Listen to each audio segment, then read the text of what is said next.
बिस्मिल्लाहिर्रहमानिर्रहीम। मुसलमानों को यहीं पर ख़त्म करने का तरीका एक ही है, यज़्दगर्द कह रहा था।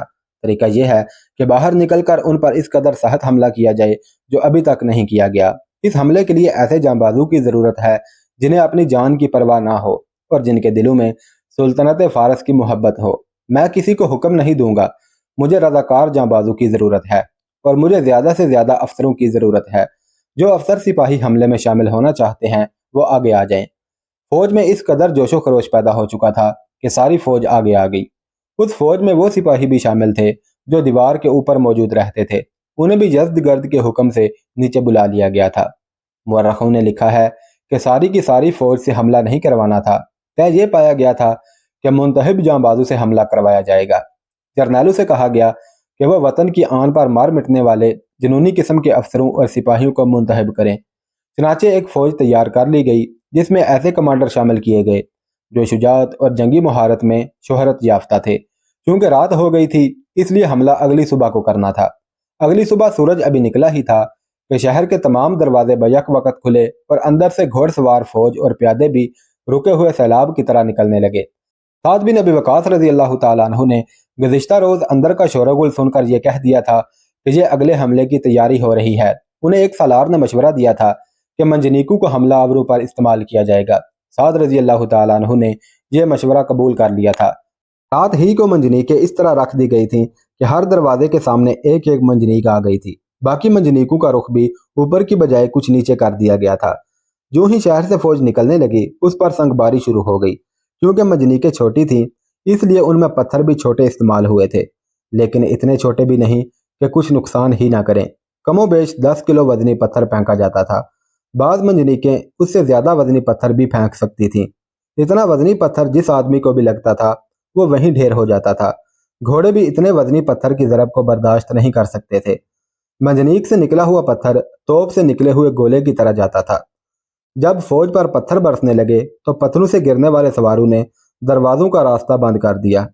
बाज़ घोड़े भी गिर पड़ते थे और बाज़ बिदक कर पीछे को दौड़ते थे। इस तरह फौज के बाहर आने में अच्छी खासी रुकावट पैदा हो गई। फौजियों को हुक्म दिया गया कि वो दरवाजों में गिरे हुए आदमियों और घोड़ों के ऊपर से गुजरकर बाहर निकले। इस हुक्म की तामील में फौजी अपने गिरे हुए साथियों को कुचलते मसलते हुए बाहर निकले। पत्थर फेंकने की रफ्तार तेज नहीं हो सकती थी क्योंकि मंजनीक में पत्थर रखने और पीछे खींचने और छोड़ने में कुछ वक्त लग जाता था। फिर भी ये खातर ख्वाह नुकसान कर रही थी। शहर की फौज के ये सवार और प्यादे बिला शको शुबा जांबाज और न डर थे। वो बाहर चले आ रहे थे, लेकिन उनके हमले में जो जान होनी चाहिए थी वो नहीं थी। ऐसी शिद्दत पैदा हो ही नहीं सकती थी। यज़्दगर्द, उसकी माँ और पुरान दीवार पर खड़े नजर आए। फारस का परचम उनके साथ था। साद बिन अबी वक़ास रज़ी अल्लाह तआला अन्हु ने भी शहनशाह फारस और उसके परचम को देखा। खुदा की कसम, साद बिन अबी वक़ास ने कहा, इस झंडे को दीवार के बाहर गिरना चाहिए। उन्होंने बड़ी ही बुलंद आवाज से कहा, क्या कोई तीर अंदाज वहां तक तीर पहुंचा सकता है? साद बिन अबी वक़ास रज़ी अल्लाह तआला अन्हु ने अपने घोड़े को एड़ लगाई और अपने मुहाफ़िज़ों के साथ उस जगह तक पहुंचे जिसके बिलमुकाबल यज़्दगर्द दीवार पर खड़ा था। फासला इतना ज्यादा था कि वहां तक तीर पहुंचाना मुमकिन ना था। चंद एक तीर अंदाज मुजाहिदीन आगे बढ़े और उन्होंने तीर चलाए, लेकिन तीर जरा नीचे दीवार पर लगते थे। तीर अंदाज और आगे बढ़े तो फासला इतना कम हो गया कि मुजाहिदीन दीवार के तीर अंदाजों की जद में आ गए। ऊपर से आया हुआ तीर अपना काम कर जाता था। उन्हें पीछे हटा लो। साद बिन अबी वक़ास ने हुक्म दिया, हम बिला जवाब जानी नुकसान के बगैर ये शहर ले लेंगे। एक मंजनीक का मुंह उधर करके पत्थर फेंको। फौरन एक मंजनीक को घसीट कर वहां तक ले गए और उसमें पत्थर डाल ही रहे थे कि यज़्दगर्द ने देख लिया और वह फौरन नौरीन और पुरान के साथ पीछे हट गया। थोड़ी ही देर बाद वो दीवार पर एक और जगह नजर आया। मालूम होता था कि वो भी जान की बाजी लगाए हुए है। वो अपने हमला आवर दस्तों को ऊपर से ललकार रहा था, लेकिन उसकी ललकार रायगां जा रही थी, जिसकी एक वजह तो संगबारी थी और दूसरी वजह जो ज्यादातर मुअर्रिखों ने बताई है वो ये है कि यज़्दगर्द की तमाम फौज पर जर्नैल से लेकर नीचे सिपाहियों तक यह तासर मुकम्मल तौर पर पुख्ता हो गया था कि मुसलमानों को शिकस्त दी ही नहीं जा सकती। लिहाजा फारस की फौज पर मुसलमानों की जो हैबतदारी थी वो संगबारी ने और ज्यादा पुख्ता कर दी। जोशो खरोश से नारे तो लगाए जा सकते हैं, लेकिन मैदान जंग में नारे महज बेकार साबित होते हैं। अगर जज्बा और हौसला मजबूत ना हो तो मैदान जंग में घोड़े और हथियार भी बेकार हो जाते हैं। आतश परस्तों को अपने बेशुमार हाथियों पर भरोसा था। वो समझते थे کہ انسان ہاتھی کا کچھ نہیں بگاڑ سکتا، لیکن ہاتھی انسانوں کو کچل اور مسل ڈالتا ہے۔ لیکن مسلمانوں نے ہاتھیوں کو بھی کاٹ کر دکھا دیا، اور جو بچ گئے تھے انہیں بھگا بھی دیا تھا۔ فارس کی فوج پر یہی دہشت کافی تھی۔ یورپی مورخوں نے تعصب کے باوجود پوری تفصیل سے لکھا ہے کہ فارس کی فوج پر مسلمانوں کی جو دہشت اور ہیبت طاری ہو گئی تھی، اس نے اس فوج کے کہیں بھی قدم جمنے نہ دیے۔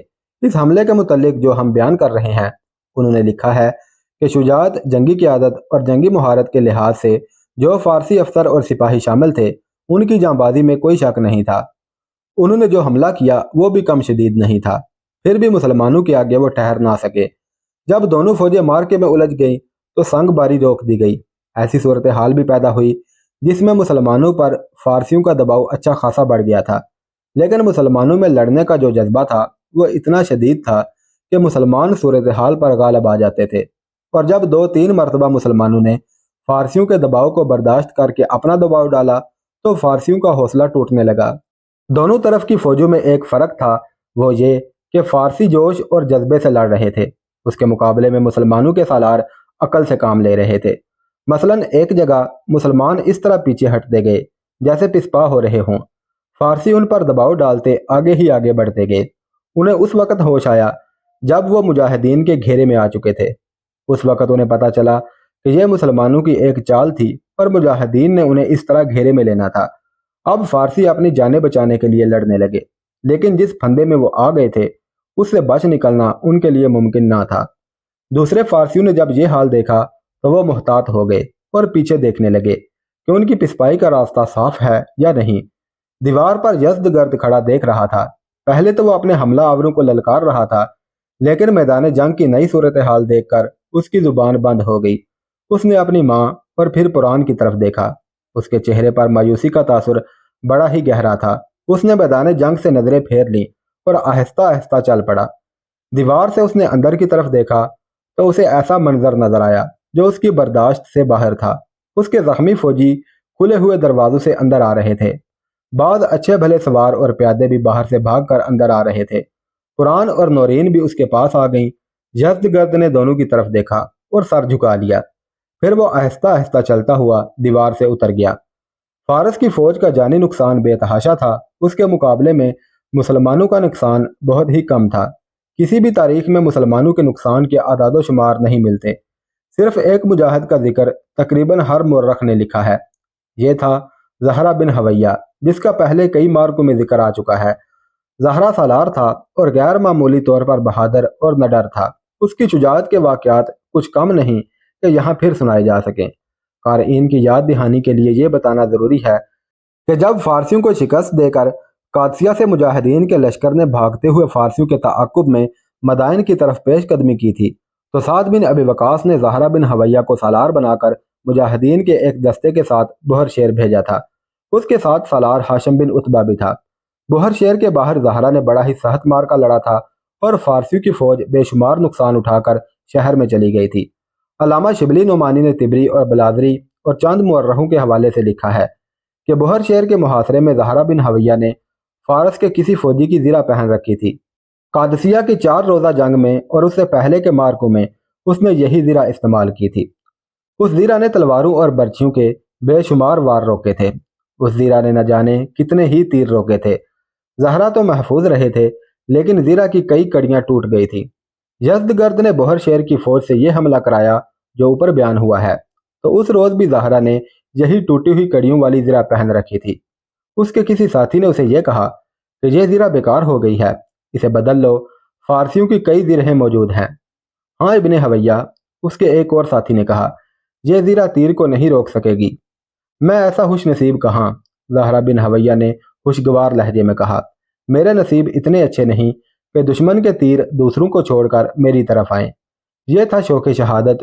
مسلمانوں کی اصل طاقت یہی تھی کہ ہر مجاہد اللہ کی راہ میں جان دینے کو سعادت اور خوش نصیبی سمجھتا تھا۔ یہ اتفاق تھا یا اللہ تعالیٰ نے زہرہ کی دعا قبول کر لی تھی کہ فارسیوں کی طرف سے جو پہلا تیر آیا وہ زہرہ بن حویہ کے پہلو میں اتر گیا۔ وہاں سے زرہ کی زیادہ کڑیاں ٹوٹی ہوئی تھیں۔ تیر جسم کے اندر خطرناک حد تک چلا گیا تھا۔ ابن حویہ ٹھہر جا، اس کے ایک ساتھی نے کہا، میں یہ تیر نکال دیتا ہوں، پھر تم پیچھے چلے جانا۔ 4-5 مجاہدین اس کے پاس آ گئے सब कह रहे थे कि तीर निकाल देते हैं। ना मेरे भाइयों, ज़हरा ने कहा, इसे ना निकालना। मैं उसी वक्त तक जिंदा हूँ जब तक ये मेरे जिस्म में है।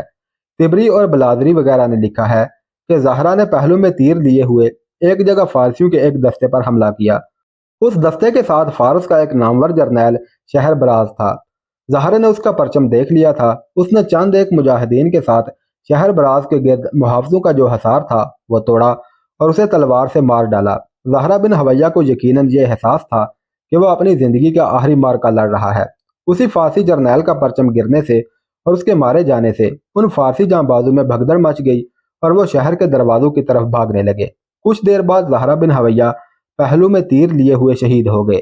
यज़दगर्द का हमला भी नाकाम हो चुका था।